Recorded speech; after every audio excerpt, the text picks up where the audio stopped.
Cari fratelli e sorelle,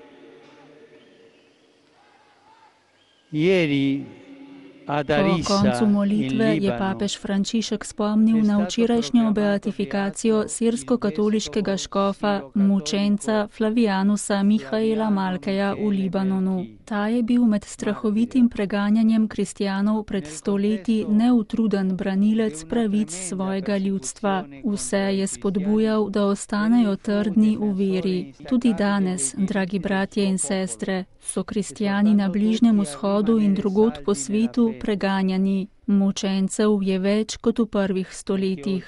Beatifikacija tega škofa, mučenca, naj mu vlije tolažbo, pogum in upanje.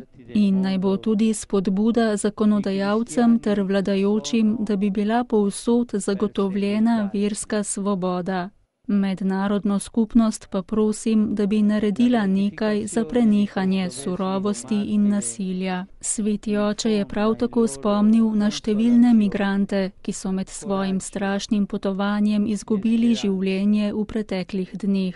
Posebej je omenil 71 žrtev, med katerimi so bili 4 otroci, ki so bile najdene mrtve v tovornjaku na avtocesti med Budimpešto in Dunajem. Povabil je k molitvi za vse migrante, ki trpijo, in tiste, ki so izgubili življenje. Vsakogar izmed njih izročimo Božjemu usmiljenju in prosimo ga, naj nam pomaga učinkovito sodelovati, da bi preprečili te zločine, ki žalijo celotno človeško družino.